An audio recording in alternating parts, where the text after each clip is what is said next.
Fact and follow-up segment tonight, aborting a fetus because of its gender. In China, there are 120 boys for every 100 girls. That's because that totalitarian nation has a one-child policy to keep the population down. And most Chinese prefer that child to be a boy, so if the sonogram shows the fetus to be a girl, it is often aborted. Now, that's happening here. 2 undercover video stings show that Planned Parenthood is participating in gender abortions. Earlier this week, we showed you a Texas Planned Parenthood counselor doing that, and tonight we have video showing a New York City Planned Parenthood person saying this. So if you decide that even if you find out that it's a girl and you decide that what you would prefer is to terminate the pregnancy, then that's just your decision. I can tell you that, here at Planned Parenthood, we believe that it's not up to us to decide what is a good or bad reason for somebody to decide to terminate a pregnancy.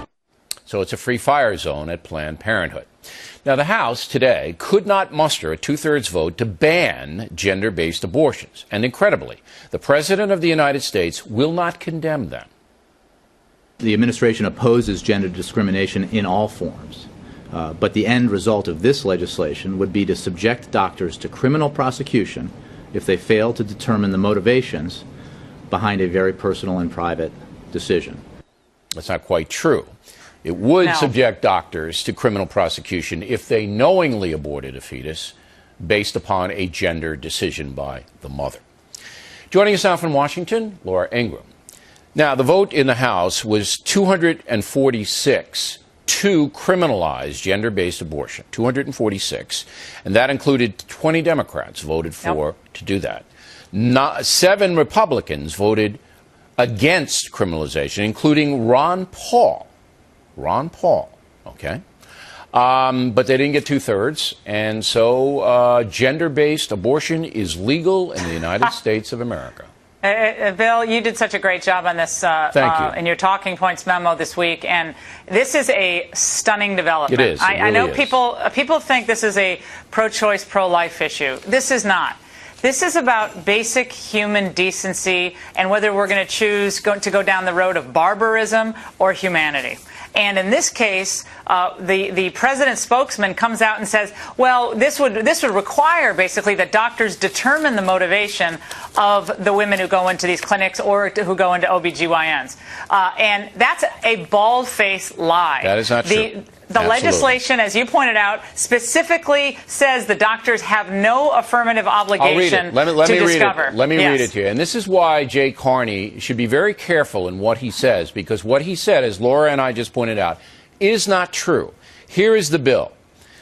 The bill would impose criminal up to 5-year prison sentences on anyone knowingly performing an abortion that is sought based on sex, gender, color, or race of a child, or the race of a parent. So they would have to knowingly know, okay? And it specifically carves out the issue of intent, Bill, by saying the doctor does not have an affirmative obligation to discern the intent. Right, so doctor it goes doesn't even have farther. to find out if a doctor just comes across the information. He gets exactly. But here's the real atrocity of this. This law was symbolic because how many people are going to walk in and go, hey, I want an abortion because I want a boy? Nobody's going to do that, particularly if the law passes. Nobody will do it. So it's basically sending a message, as you said, what kind of society do we want to be? Sheila Jackson Lee is a Democratic congresswoman. Go, roll the tape.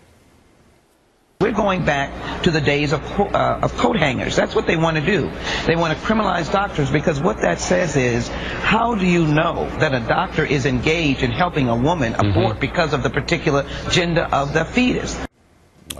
So it's okay with her, it's okay with the president, it's okay with all of these people, 168 congresspeople, if you abort on a gender-based decision. Now, they all should be asked individually, Bill, yes or no. Do you favor women having the right, or men coercing women into this procedure on the basis of the gender of the child? Yes or no? And remember, Bill, the president famously said during the campaign in 2008, when asked what would happen if one of his daughters got pregnant, he infamously said, I should say, I wouldn't want them to get punished with a baby. This is an extreme position that he holds. It is an extremist position that the left holds. And I predict this. If the Democrats continue to go down this road where they're chained to Planned Parenthood and NARAL, which, by the way, sent out almost a threatening letter on May 29th on this issue to all the congressmen, so they were put on notice by Planned Parenthood. They continue to go down this road, Bill. They will continue to see their majorities in states erode because the tide is turning on this abortion issue. And I think they know it. Look, I don't know that,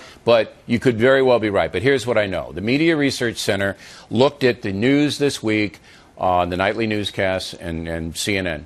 Zero reporting on this. No, of course not. Nothing. It's holding Silence, up a mirror to blackout. what we've become, Bill. People Right. don't want to look in the mirror sometimes. So unless you're and see watching what the we've Fox become. News channel or listening to Laura on the radio or some other radio talk show, you don't know anything about this. It doesn't exist because the left-wing media, and Dan Rather just said, oh, no, not us. Why didn't CBS cover that, Dan? It's a big story, a vote in Congress here, gender-based abortion. And Major Bill, story. Lila Rose, that video you played, Yeah. that's the kind of stuff that you would expect something like a 60 Minutes to do. It used to do decades ago. She should win a journalism award for what she's done to expose the truth about this. All right, Laura Ingraham,